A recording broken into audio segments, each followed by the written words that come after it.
Guys, welcome back to my YouTube channel. In this video I am going to show you how to hard reset iPhone X, XS or XR in seconds. So guys, if your iPhone is locked with passcode, how to hard reset your passcode locked iPhone? Press the volume up button, volume down button and press the power button until you see Apple logo appears on screen. When you see Apple logo appears on screen, your phone is hard reset successfully. Wait 5 to 10 seconds.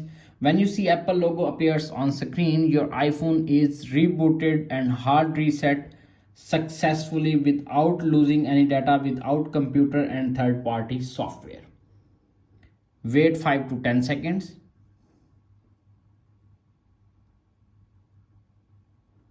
You can see appears on screen latest 2024 method.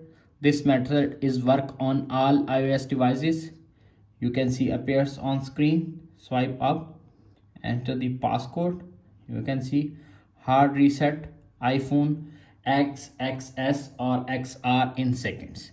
That's it. After watching this video, I hope you will all know how to hard reset iPhone X, XS or XR in seconds without passcode, without computer and without losing any data. If video is helpful for you, please don't forget to share and subscribe my YouTube channel and hit the bell icon for more informative tech videos. Thanks for watching.